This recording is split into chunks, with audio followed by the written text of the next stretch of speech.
बस फिर क्या था, मीरा रात दिन कन्हैया को सजाती, उनसे फेरे लेती। मीरा ने तो सचमुच हृदय में भगवान को अपना प्राणेश्वर, सर्वस्व, भरतार, पति, जीवन साथी मान लिया था।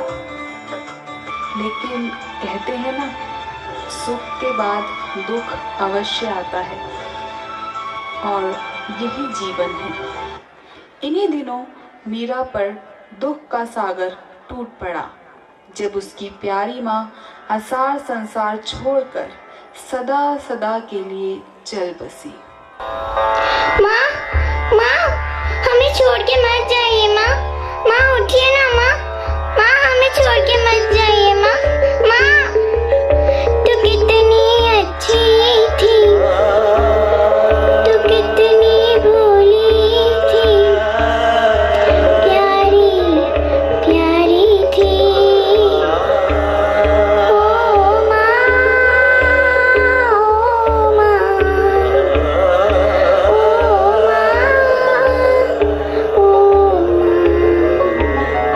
माँ हमें छोड़ के मत जाइए माँ। माँ उठिए ना माँ। माँ, राजकन्या का ये दुख हमसे देखा नहीं जाता कुंवर साहब, और हम ये भी जानते हैं कि आप अंदर से टूट चुके हैं। ऐसे में मीरा का लालन पालन बहुत कठिन हो जाएगा। तो आप ही बताइए बाबूजी राज, क्या किया जाए? हम चाहते हैं कि आप मीरा को हमारे पास मेहता भेज दें। जैसा आप उचित समझें बाबूजी राज। कुछ समय पश्चात राणा सांगा के साथ कंधे से कंधा मिलाकर रतन सिंह जी बाबर से लड़े और युद्ध में वीर गति को प्राप्त हो गए। अब मीरा के सिर से माता पिता दोनों का साया उठ गया, लेकिन समय के साथ साथ जख्म भी भर जाते हैं। ना जाने ये जख्म हमें क्या क्या सिखा जाते हैं, कभी छोटे से बड़ा तो कभी बड़े से छोटा बना जाते हैं। ना जाने ये जख्म हमें क्या क्या सिखा जाते हैं, ना जाने ये जख्म हमें क्या क्या सिखा जाते हैं।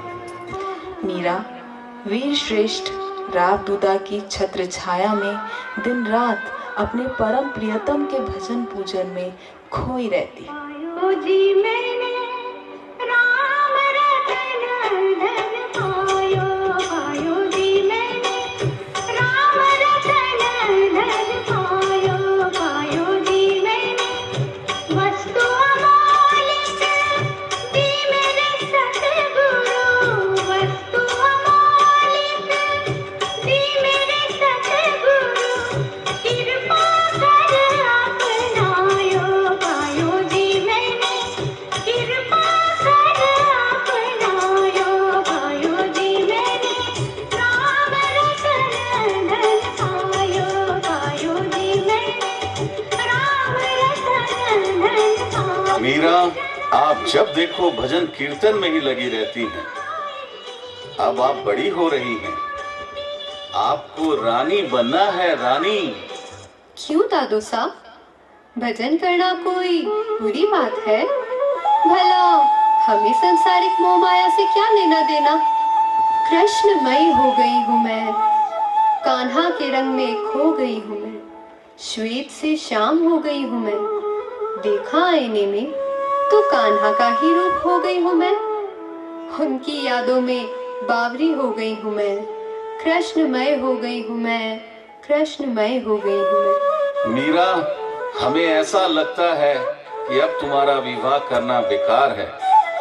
आप तो प्रभु भजन में ही लीन रहती हैं। एक सच्चा प्रभु भक्त अपने कुल को तार देता है मीरा। जननी जने तो भगत जन, या दाता या शूर, नहीं तो तू बांझ रहे काहे गवाए नूर। जा मीरा जा, कर ले भजन, संसार के झमेलों से हम आपको मुक्त करते हैं। धीरे धीरे मीराबाई आनंद सागर में दिन रात गोते लगाते हुए मेड़तावासी स्त्री पुरुषों को निहाल करने लगी। दूर दूर से संत महात्मा इस भक्ति परायण कन्या का दर्शन करने आने लगे और सब कहने लगे,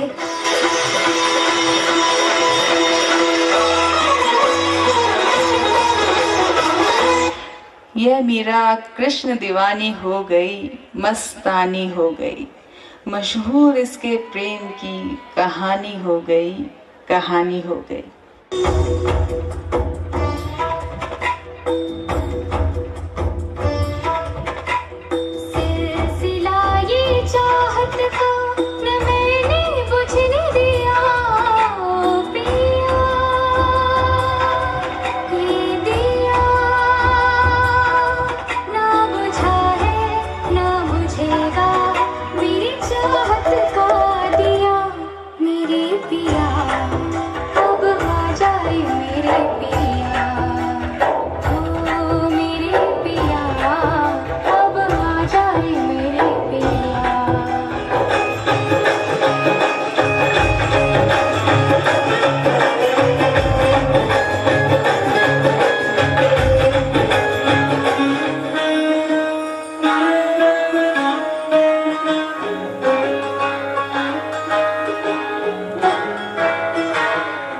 नजर जो तेरी लागी मैं दीवानी हो गई।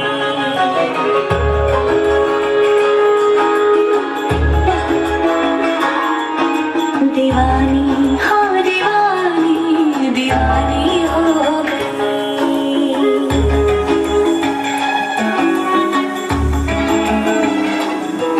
मशहूर मेरे इश्क की कहानी हो गई। जो जब ने न मानी तो मैंने भी ठानी, कहा कि मैं देखो कहाँ चली आई। कहते हैं ये दीवानी मस्तानी हो गई।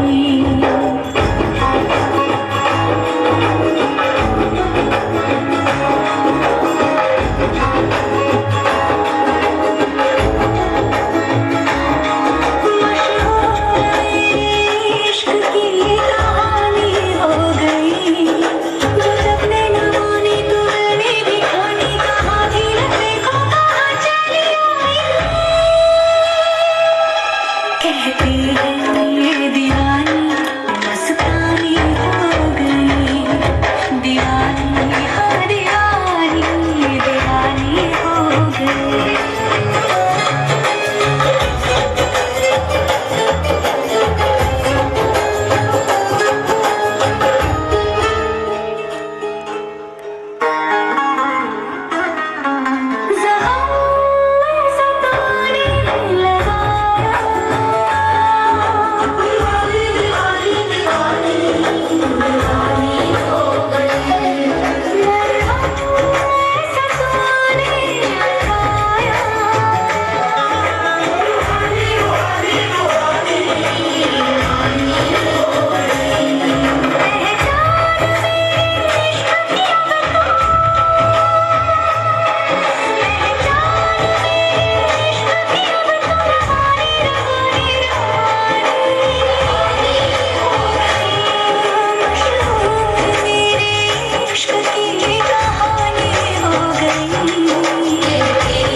मीराबाई का ये साधु संग बहुत दिनों तक नहीं चल सका। एक दिन ऐसा आया कि राव दूधा भी इस संसार को छोड़कर चल बसे।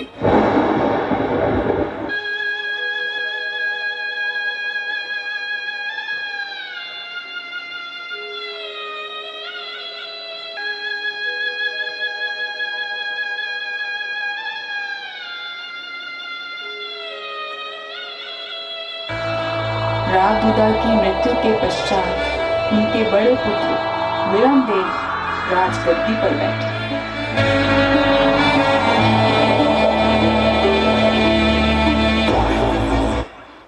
एक दिन उनके पास एक ऐसी सूचना आई जिससे वे बहुत चिंतित हो गए। गणी गणी खम्मा महाराज, गणी गणी खम्मा। क्या समाचार लाए? हुकुम, क्षमा चाहता हूँ, लेकिन जो सत्य है वही कहने की हिम्मत कर रहा हूँ। निसंकोच कहिए। हुकुम, मीरा राजकन्या है, हमारे कुल की मर्यादा, आन बान शान है, और यदि उन पे कोई उंगली उठाए तो यह बर्दाश्त से बाहर। यह क्या कह रहे हो? होश में तो हो? किसी की क्या हिम्मत जो राजकन्या पे, कुल की मर्यादा पे उंगली उठाए? नगर में कई लोग बातें बनाने लगे हैं और राजकन्या पर ताने कसने लगे हैं। भला यह भी कोई भक्ति है?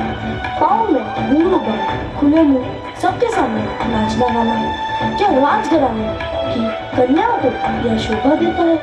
लोगों का इतना दुस्साहस! हुकुम, हम लोगों का मुंह बंद तो नहीं करा सकते। इससे अच्छा तो यही है कि राजकन्या का विवाह कर दिया जाए।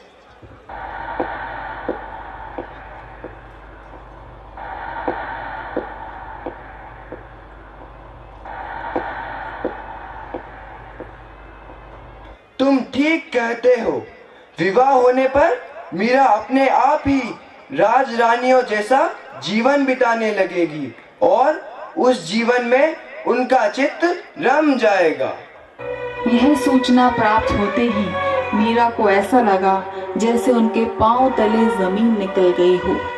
मीरा ने रो रो कर अपना आपा खो दिया और कृष्ण जी से बोली,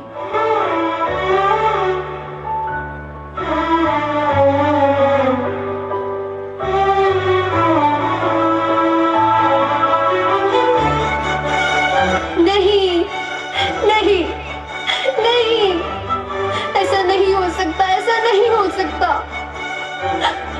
मैं आपको तन मन से अपना पति मान चुकी हूँ। फिर कैसे मैं किसी पराये पुरुष से विवाह कर लूं? मैंने अपना सारा जीवन आपके नाम कर दिया है।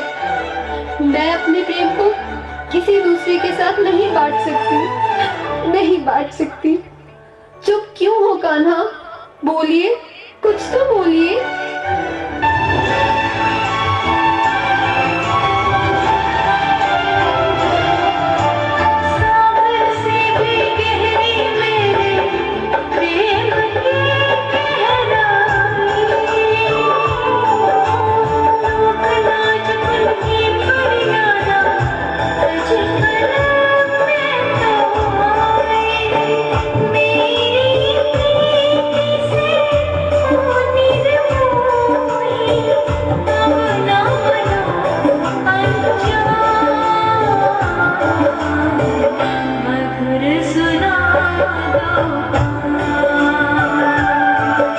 राजकन्या, अब रोने का कोई फायदा नहीं। हमने जो कह दिया वो पत्थर की लकीर है। हम राजपूत हैं और एक राजपूत कभी भी अपने वायदे से नहीं मुकरता। आप समझी?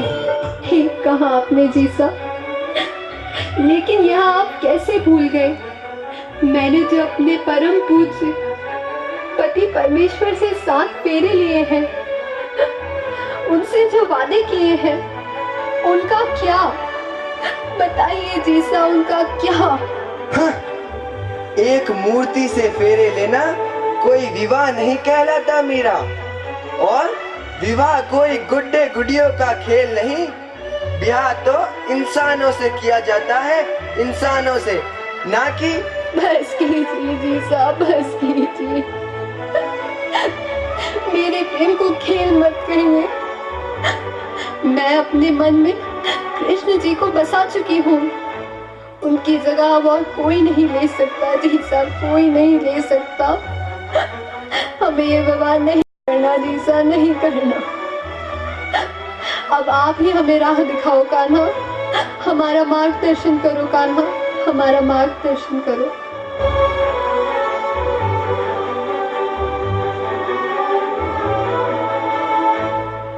मैं ही तो हूँ, बस मैं ही तो हूँ, मैं ही तो हूँ, मैं ही तो हूँ, पास तुम्हारे मैं ही तो हूँ, साथ तुम्हारे मैं ही तो हूँ, आस में मैं और सांस में मैं, विश्वास में मैं ही हूँ।